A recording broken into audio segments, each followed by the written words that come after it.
Happening, guys? Welcome back to another video. So today, or at least for this video, we're going to be talking about perpetual harvest of chickens. So basically, what a perpetual harvest is, that's when you produce something in intervals to where you regularly harvest. So it's not as much work.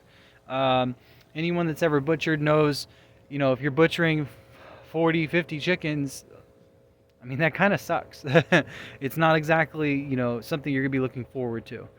So the best thing that we found is perpetual harvest, where you're harvesting regularly throughout 5 chickens this week, 10 chickens 2 weeks from now.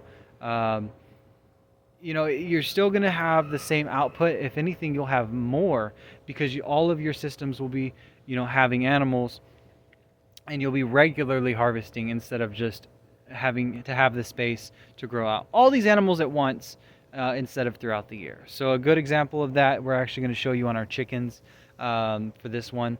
And like I said, as always, don't forget to like, subscribe, drop a comment. Without any further ado, we're going to go ahead and get started. So here, this is our outside chicken brooder, and you can see we have a light, and we actually have one of our babies hanging out in here. See, not very scared, perfectly happy. Oh, y'all are upset. Y'all are laying. Sorry, girls. And of course, y'all know we have that heat lamp there. So what this is this is actually our second brooder. This is the technically third stage, of where our chickens go. So, and then of course out here would be our fourth stage. But I don't want to jump around too much, so we're going to go ahead and start with the incubator. So our first stage is actually our egg incubator. Right now we have one of our last chickens breaking out, coming out of the egg. I just forgot the name of it, sorry guys. But traditionally speaking, this is how it looks when we start. We'll have all our eggs just like this, and then they go into the egg incubator, stage 1. They do this for about 21 days. Once they've hatched and been here for about a day or so, they move to our first brooder. It's pretty straightforward. We have a heat lamp here. As you can see, we also have a thermostat down there, keeping everything at temperature, checking humidity, stuff like that. And then this is where they spend their next 3 weeks of life. So they hatch, they hang out there for a day or so, and then they get put into brooder number 1, our indoor brooder. Right now we have 5. As soon as the last one hatches, it'll be 6. And like I said, once all of the chicks are in here, the brooder will get the incubator will get started again. So that way, whenever the incubator starts to hatch, these guys will go out to the outside brooder. Keeping that motion going. Again, it's a perpetual harvest. So they'll spend about 3 weeks here. And we are going to be updating their bedding and stuff. I haven't had a chance to clean this out. But in between, generally, you clean out, reset the system, the next batch goes in. So this way we can have anywhere between 1 to 9 birds in here at any given time, depending on hatch rate. So basically, once we move them out of the indoor brooder, we're going to move them directly to the outdoor brooder that I just showed you guys. They're going to spend 3 weeks in there as well. That means they're going to come out, at about a month and a half old. A month and a half old is enough for us to sex them, and they'll be, semi-large enough to deal with the flock. At least that's what we're hoping. Worst case scenario, we have our chicken tractor.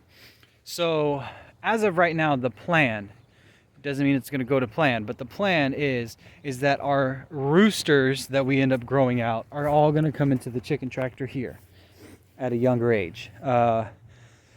So we'll be moving this around this area over here, and basically they'll be mowing the grass back here for us, and that'll keep the baby roosters separate from Mr. Fred over there, just to help keep them happy and healthy, because Mr. Fred does not like other males in his area. So the hens, though, should be safe to grow out in our flock. So as you guys know, our chicken coop and our chicken run, can actually house comfortably 20 to 30 birds at any given time. So at a month and a half old, we're going to do about 4 to 5 month grow outs. So that means we're going to have 2.5 to 3.5 months that they'll actually be here in our chicken run and chicken coop with Mr. Fred and the ladies. We are going to be using zip ties for marking. And don't worry though, we are going to make sure there's plenty of space on the legs so it doesn't cut off circulation or anything. But essentially, this is where they'll spend the rest of their time. They'll grow out with the ladies.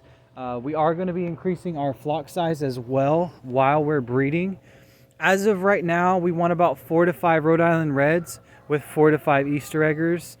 We just really like the Easter eggers. They're just kind of cute and funny and fun to be around. And I like their little puffy cheeks that they have. The little fluff that that identifies an Easter egger. Just enjoy it. So we're going to be growing those out for eggs, and then again the rest will be for meat production.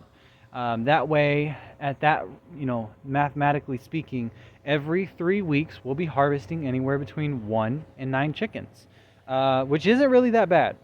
It's not the greatest, but again, this is not our only meat producer. This is just our first year in full meat production. So this is like getting started. Eventually, the following year, we'll be relying predominantly on rabbits and fish, and we'll have chicken more as like an option. And we can get more into the breakdown of that later. But that essentially is a perpetual harvest. And it's the same idea if we were to do a rabbit colony. The idea is that every month or two, the rabbits will be giving birth to anywhere